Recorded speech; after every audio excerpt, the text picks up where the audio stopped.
దేవుని మందిరమునకు పోయినప్పుడు ఎలా ఉండాలట? ప్రవర్తన జాగ్రత్తగా చూసుకోవాలి. అదే విధంగా ప్రవర్తనే గాదు, నోటిని కూడా ఎలా ఉండాలట? కాచుకోవాలి.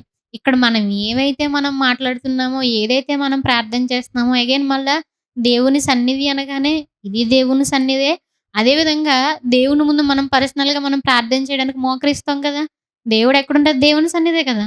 దేవుని సన్నిధి అంటే దేవుని ముందు మనం మోకరించి ప్రార్థన చేసేటప్పుడు గాని దేవుడితో మనం కొన్ని కొన్ని తీర్మానాలతో మనం తీసుకునేటప్పుడు గాని, చాలా ఆలోచించి చాలా జాగ్రత్తగా తీసుకోవాలట.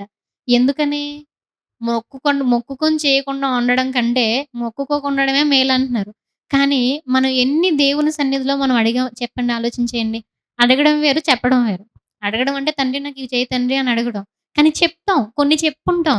అది బాప్తిస్మం తీసుకున్నప్పుడు కావచ్చు, కాలేజీలో చదువుకున్నటువంటి టైంలో కావచ్చు, లేదంటే 2 ఇయర్స్ బ్యాక్ కావచ్చు, 3 ఇయర్స్ బ్యాక్ కావచ్చు, లేదంటే నిన్న అవ్వచ్చు, మొన్న అవ్వచ్చు, ఈరోజు అవ్వచ్చు, లేదంటే తర్వాత జరగబోయేటువంటి సెషన్‌లో ప్రార్థన చేసుకునేటప్పుడు కావచ్చు. ఇట్లా మనం దేవునితో మనం చెప్పి చేయకపోయాము అనంటే దేవుడికి కోపమొస్తదా? రాదా? ఆలోచించేయండి. బాగా మనం ఆలోచన చేసుకున్నట్లయితే కొంతమంది కాలేజీలో కొంతమంది మెంటర్స్‌ని అంటే మీరేమంటారు టీచర్స్ ఉంటారు గదా! మీకు ఫ్యాకల్టీ ఉంటారు గదా! వాళ్ళని మనం తిట్టుకుంటాం. ఎందుకని? కరెక్ట్‌గా టైంకి రావాలి. 1 మినిట్ గనక మనం లేట్‌గెళ్ళామా బయటుంచేస్తారు. ఉంటారు. అలా కాలేజీలో గాని, స్కూల్స్‌లో గాని చూసే చూసే ఉంటారు గదా! టైం చెప్తే టైంకెళ్ళాలంతే. ఒకవేళ టైంకి రాలేదనుకో బయటుంచేస్తారు. చాలా స్ట్రిక్ట్‌గా ఉంటారు. అంటే మనం బాగా ఆలోచన చేసినట్లయితే మనకంటే కొంచెం పెద్దగా ఉండి, మనకంటే కొంచెం స్ట్రిక్ట్‌గా ఉండి, కొంచెం పొజిషన్‌లో బాగా ఉండి, వాళ్ళతో ఒక మాట మనం చెప్పి వస్తారా అని అడిగినప్పుడు వస్తామని చెప్పి రాలేదనుకోండి వాళ్ళకి కోపమొస్తది. అదే విధంగా మనం కూడా చూస్తూ ఉంటాం. కొంతమంది మనతో ఏదైనా చెప్పి చేయలేదనుకో వెంటనే ఏమంటాం? మోసం చేసేసారంటాం.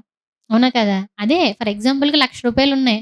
మీ దగ్గర నుంచి ఎవరో రూ. 1,00,000 లేదులే గానీ, మన దగ్గర అంత లేదు గాబట్టి ఒక 500 అనుకుందాం. ఒక 500 మీ ఫ్రెండ్స్ ఎవరైనా వచ్చి, "నేను రేపే ఇచ్చేస్తాను నీకు. రేపే ఇచ్చేస్తాను స్వప్న నీకు. మళ్ళా ఇచ్చేస్తాను. నాకివ్వ ప్లీజ్ అర్జెంట్" అన్నప్పుడు మనం ఇచ్చేస్తాం. ఒక 500 ఇచ్చిన తర్వాత వాళ్ళ అడ్రెస్ లేరనుకోండి, వెంటనే మనం ఏమంటాం? మోసం చేసేసారంటాం. 500కే అవునా కాదా? మోసం చేసేసారు అంటాం. అదే విధంగా ప్రేమ దగ్గరికెళ్ళామనుకోండి, ఆ అబ్బాయి నిన్ను పెళ్లి చేసుకుంటానని చెప్పాడు.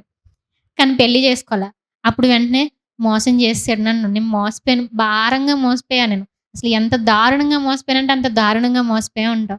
ఇట్లా కొన్ని కొన్ని అంటే మనకొకటి చెప్పి వాళ్ళు చేయలేదనుకోండి, మోసం చేసేసా ఉంటాం. అయితే దేవుడు మనల్ని ఇంకెంత మోసగలనని ఆలోచించేయండి. ఎన్ని చెప్పుంటాం దేవుడికి. అయ్యా! ఈ రోజు నుంచి నేను కరెక్ట్‌గా ఉంటానయ్యా అంటాం. అయ్యా! ఈ రోజు నుంచి నేను బైబిల్ చదివేస్తానయ్యా అంటాం. అయ్యా! ఈ రోజు నుంచి నేను అసలు ఈ బలహీనత నేను నా దగ్గరికి రానివ్వనయ్యా అంటాం. అయ్యా! ఈ రోజు నుంచి నేను ఈ సినిమాలు, ఈ సినిమా పాటలు ఇవన్నీ నేను చూడనయ్యా. నీ కోసం బ్రతుకుతానయ్యా. ఇట్లా మాట్లాడుతూ ఉంటాం. కొంతమందిని చూస్తాం. జాబ్ రాకముందు వరకు ఒకలా ఉంటారు. జాబ్ వచ్చిన తర్వాత ఇంకొకలా ఉంటారు. జాబ్ రాకముందు వరకు ఒక సిస్టర్ మాట్లాడుతున్నారనమాట. నేను బైబిల్ స్టడీకొచ్చినప్పుడు. అక్క నేను జాబ్ రాకముందు వరకు ఎలా అనుకునేదాన్నంటే, తండ్రి నాకు జాబ్ ఇవ్వు. ఏదో విధంగా నేను జాబ్ చేస్తూ నీ పని చేస్తానన్నానక్క. కానీ కనీసం సండే కూడా నేను టైం ఇవ్వట్లేదక్క అని చెప్పేసి ఆ సిస్టర్ బాధపడ్డారనమాట. అనుకుంటామండి నిజంగా. మనం ఏదో కామెడీగా తీసుకుంటాం. ఆ! దేవుడు అనేసాంలే పర్వాలేదులే అంటాం. కానీ దేవుడేమంటున్నాడో తెలుసా? నువ్వు మొక్కుకోకుండడమే మేలయ్యా అంటున్నాడు. నువ్వు మొక్కుకొని చేయకుండా ఉండడం కంటే, మొక్కుకోకుండడమే మేలు గదా! అందరూ అలా మాట్లాడతారు కదా! మీరు చాలా సీరియస్‌గా తీసుకోవాలి ఈ విషయాన్ని. వన్స్ మనం దేవునితో ఏదైనా మాట్లాడామా, అది చెయ్యాలంతే.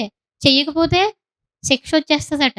అందుకే ఆ శిక్షని నీ నోటి వలన రాకుండా చూసుకో అంటున్నాడు. ఈ నోరే ప్రతిదానికి.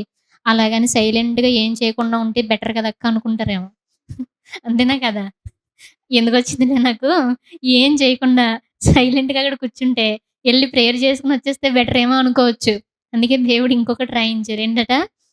ఒకడికి ఒక తలాంత్ ఇచ్చాడట. ఇంకొకడికి 2 తలాంతులు ఇచ్చాడట. ఇంకొకతనికి 3 ఇచ్చాడట. సో, ఇతను డబుల్ చేసుకుంటే, అతను ట్రిపుల్ చేసుకున్నాడు. ఇంకొకతను మనలాంటోడు. మనలాంటోడు ఏమంటున్నాడంటే, "అయ్యా! నువ్వు చాలా కఠినాత్ముడు కాబట్టి, నువ్వేమన్నా అంటావేమో" అని చెప్పేసి కప్పెట్టేసా. కప్పెట్టేసా కాబట్టి, "ఏం కాదులే" అంటే దేవుడు ఊరుకున్నాడక్కడ. ఊరుకోలా. వెంటనే గెట్ ఔట్ అన్నాడు. ఎక్కడికి?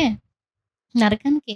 అంటే ఆలోచించేయండి. ఇది డేంజరే, అది డేంజరే. కాబట్టి ఏం చేయాలి? అనుకోవడమే మేలు. అనుకుని ఏం చేయాలి? కంప్లీట్ చేసేయాలి అంతే. అర్థమవుతుందా? అందుకే దేవుడు మాట్లాడుతున్నటువంటి మాట, కార్యాన్ని ఆరంభించడం కంటే కార్యాంతం మేలు.